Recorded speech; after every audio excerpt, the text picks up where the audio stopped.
Hi, and welcome to the first of hopefully what's going to be a series of Rule of Carnage reviews. So, if you've been following the channel, you'll know that I do roundups for Kickstarter, and various creators have sent bits and pieces into the channel, totally sort of unsolicited and unrequested. And I thought it might be handy or helpful for everybody if I start doing a few reviews of some of those bits and pieces. And if people find them interesting, people like them, I'll do more. And if not, we'll just make it a short run thing. Um, so for the first of these videos, if you've been watching the main channel, you'll have seen me struggling to put together a hobgoblin table for conventioneering over the last few videos. And one of the big players in that video has been the minis from Celtic Miniatures. These guys, at least these are the sort of the Dark Warriors from that collection. And I thought I'd sort of talk a little bit about those miniatures, how they are to sort of put together and look over and paint and model and everything. And, hopefully you guys can get a good idea of whether they're for you. So if we're going to do a series of these videos, I suppose we're going to need some sort of format version. So I guess I'd start with something like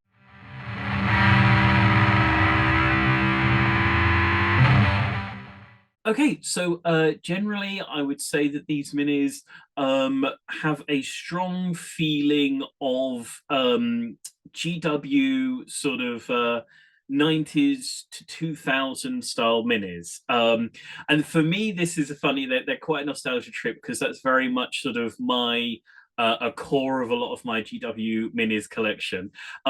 Particularly the sort of the Dark Warriors, sort of Chaos Warrior types, have a strong look to them of the Chaos Warriors from back then. Now, personally, I very much prefer those minis, and a sort of like, I don't know, little mini rant or something, whatever you want to call it. I'm not a fan of the step back in modularity of a lot of like modern GW stuff. And these guys from Celtic Miniatures are very modular. I very much enjoy them, particularly because you can do much more in the way of kit bashing and converting and sort of making the minis your own with those minis back there. It's like my GW minis from that period. I put some pictures of them here are very heavily kit bashed and modified, and you just can't do that with the Chaos Warriors that sort of followed on, or at least not with like massively more work to do it. So these guys, the look of these guys, the feel of them, are very much sort of pinpointing a sort of nostalgia period for me of that sort of era of GW. The skeletons also, I mean, skeletons, I guess, are sort of maybe lack sort of distinctness a lot of the time, as opposed to like the Chaos Warriors here, the armor to them, they have a very distinct look, a very distinct feel. You can do a lot with armor and modeling, whereas sort of unarmored skeletons, skeletons look the way that skeletons look. If they're human skeletons, certainly you're sort of you're stuck with human anatomy. But the other sort of minis that we're looking at here from Celtic Miniatures, the sort of the Graveguard style ones. Again, these sort of track back to those GW Graveguard minis. Again, that's the set of minis that I've already got, and I'll sort of put up some pictures of the two side by side. There is a strong feel, and this is sort of super convenient for anybody who wants to drop these minis into an existing GW collection, which is most people are going to have that have a miniatures collection, going to have some GW minis in there. So that's really convenient.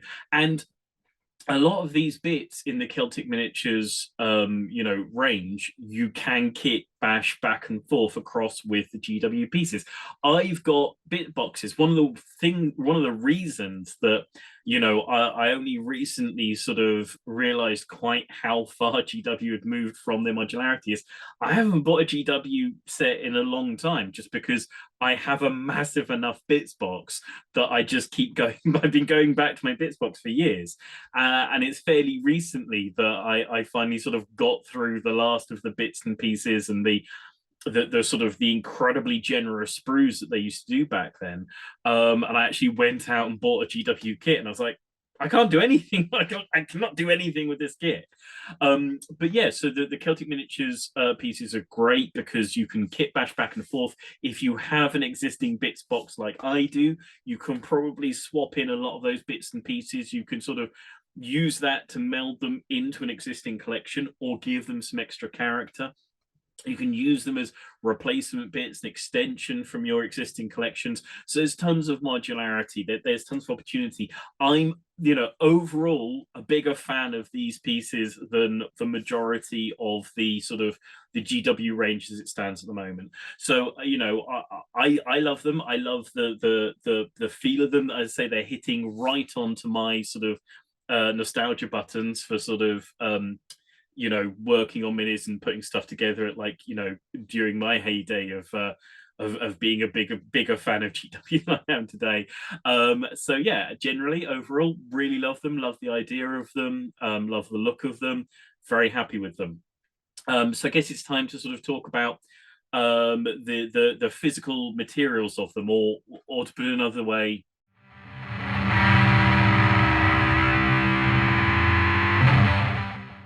so Celtic Miniatures exists both as an STL provider and physical model provider. Obviously, as an STL provider, the physical material is going to be whatever you're using in your 3D printer. But for these physical minis like these that you would get if you order, um, obviously they're resin printed. So, on the one hand, as with all resin printed minis, you're going to need to sort of go in there a little bit and scrape up some of the joints, because for whatever reason, and somebody better versed in science than me will know, until you sort of give a little bit of a scratch in there, they're impervious to super glue. So you're going to need a little bit of roughening up to sort of get them sort of prepped. But once they are prepped, and and you're putting them together, generally and I think a lot of people will say the same thing. I've had some very bad experiences with some resin prints. They can be super brittle, horrible to drill into or fix if there are snaps. I don't know specifically what resin it is that Celtic Miniatures are using, but they're using the right kind of resin. I found them to be very solid, a good level of flexibility. I'm not sort of painting thinner swords and constantly afraid they're going to snap off. There is sort of the sort of give to them that plastic would have. They feel like plastic. I've dropped them, I've dropped things on them. I haven't had shatters and breaks. I had one break during construction that was my fault, and it glued back together again, which isn't always true for sort of all resins. So whatever version of resin they're using, it's a good sort. It's the kind that makes your life easier modeling and painting, which is fantastic.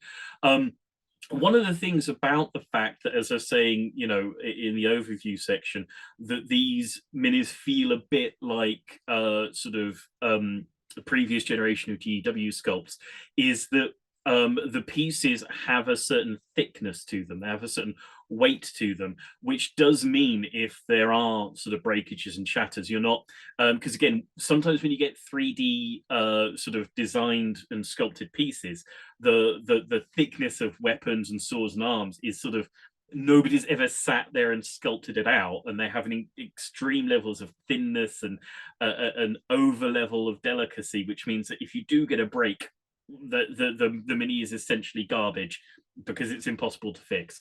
Whereas these guys, I think possibly because of that sort of looking back to those previously existing models, have the thickness to pieces that you can actually repair stuff if it breaks off. You can replace things if they snap out, and you can do weapon swaps without having to sort of resculpt the entire thing. So I think on that level, that's all fantastic.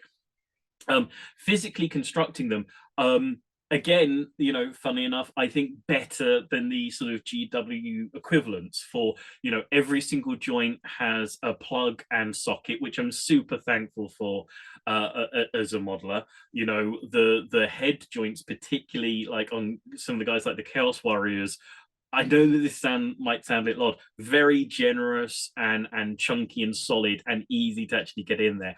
Better than the original GW Chaos Warriors that they look a little bit like, which just had a sort of basic ball and socket. These guys have a sort of proper plug in there that makes construction so much simpler and easier. And another nice point, the shoulder pads on the Chaos Warriors you can see here, they're separate from the arms, so it gives you a lot more posability and a chance to sort of position the arms in a manner that you want. And it also gives you the option to, you know, have a arm that's a little bit janky and sort of cover it over by the placement of the shoulder pads. And it also lets you give a little bit more personality, deciding if you want to mix and match shoulder pads, whatever else with the Chaos Warriors. But again, you know, it's just it's intelligent design for the sculpts. It makes construction much simpler, much quicker, much easier.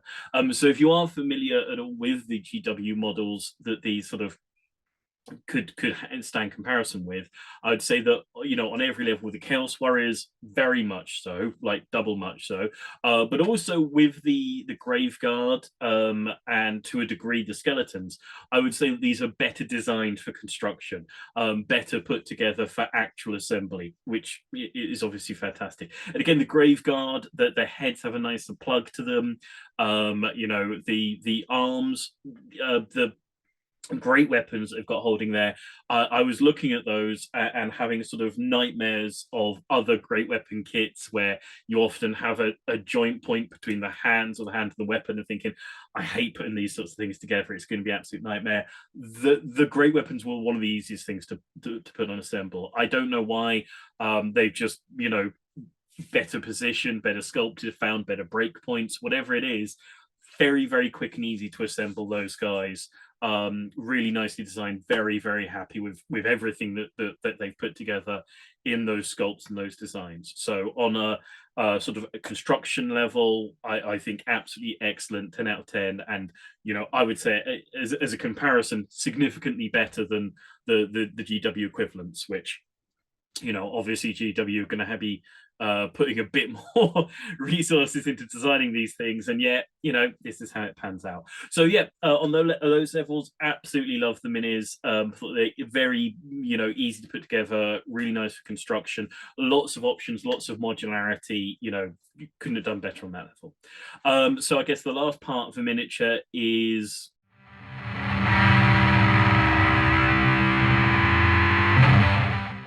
so one of the things I think that is a bit of a bane of modern 3D sculpting and 3D printing for miniatures modeling is that when miniatures haven't always been sculpted by a human hand, they're kind of not always necessarily paintable by a human hand. We all love detail and we love being sold detail, but there comes a point when you're going in there with a paintbrush and you suddenly realize there's a level where that detail isn't doing you any favors.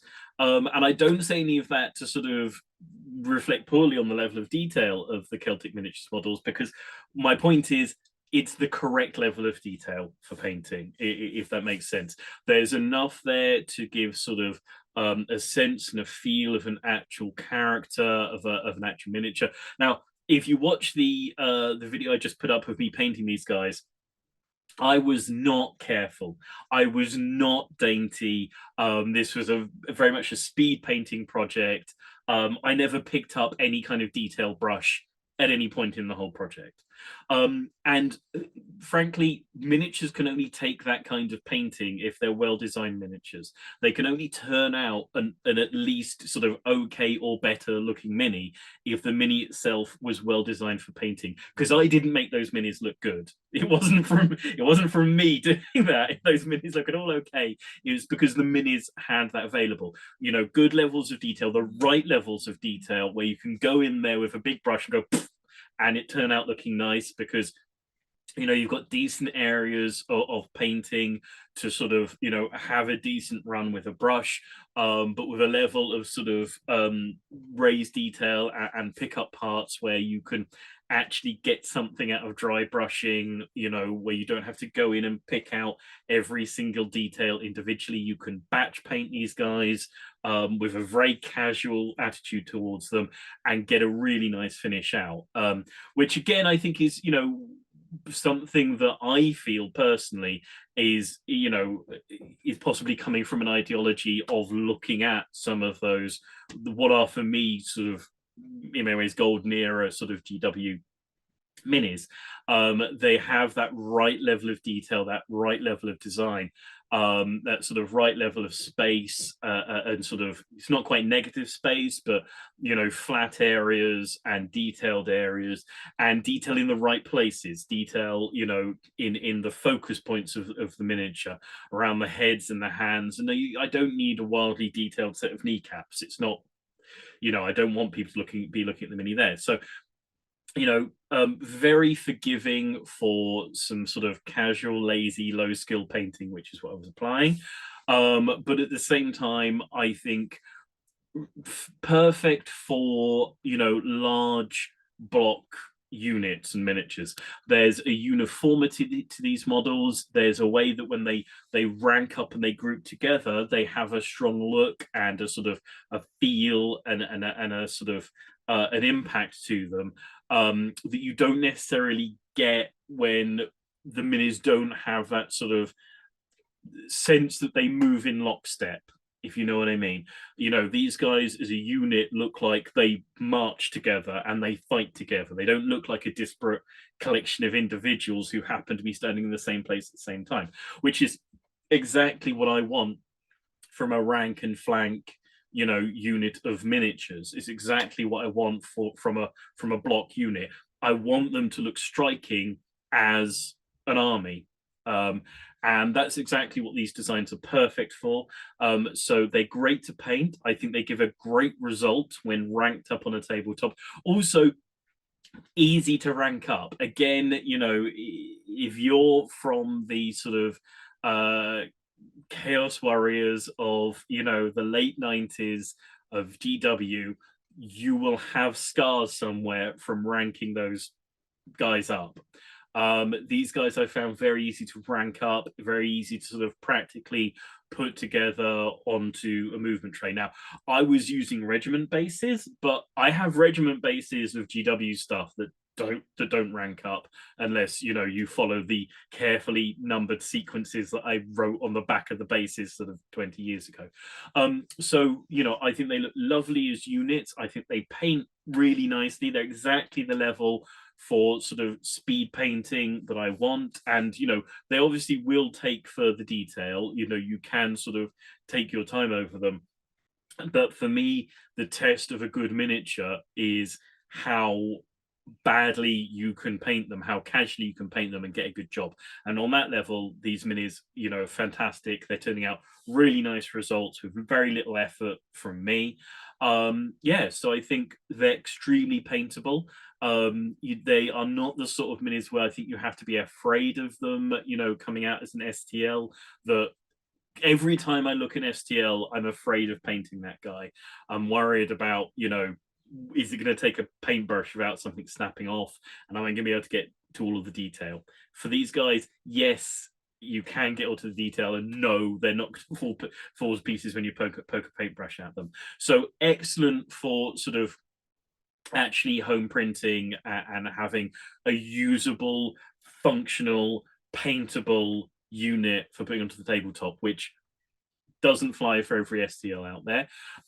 As a physical sort of miniature from Celtic, I've had an excellent time of putting them together and painting them. As I say, if you're familiar with those 90s, early 2000s GW miniatures, and there are some of them still knocking about in the range, like that, but better, is what I would say for a lot of the Celtic miniatures. If you're considering, or you've got part of your collection from GW, don't go back to GW, go to Celtic miniatures. On every level, I think these are better minis, easier to put together, better for painting, more practical for the tabletop. Absolutely, I think excellent miniatures. I was very happy with putting them together, very happy with painting them, and I love the way they end up looking on the tabletop. So there we go. That's my overview and a review of the Celtic Miniatures Chaos Warriors, Dark Warriors, sort of Graveguard, and Skeletons. I'll be putting links to Celtic Miniatures in the show notes, so you can follow through if you'd like to take a look at them, both on my mini factory, and I believe they've got their own sort of full website up, hopefully by now, fingers crossed. As I'm speaking, I'm not sure that it's up, but it should be by the time this video gets released. Please do stop by, pick up their stuff. It's really good stuff. It's, you know, obviously they have way more stuff than what I've talked about in this video. I know there are already people on the Hobgoblin servers that are fans of Celtic Miniatures, and for good reason. If you found this review interesting or useful, please do let me know in the comments section. I don't know if this is something that we're going to do more of on the channel. It's something I've been thinking about, so I'd really like to know if people would like to see this sort of content coming out from us. If there's something specific you'd like me to look at, also please do let me know. Yeah, let me know what you think of the idea of us doing some reviews on the channel. Let me know what you think of this video. If you liked it, another great way of letting me know that you liked it is to hit the like and subscribe down there in the comment section whilst telling me your feelings about the video. Also, stop by the Discord, have a chat with me about my experience of painting those models. Talk to me about other things you'd like me to look at and possibly give my opinion on. But for now, from this slightly experimental new Rule of Carnage video series, it's going to be a thank you and goodbye. So thank you and goodbye. Bye-bye. Bye.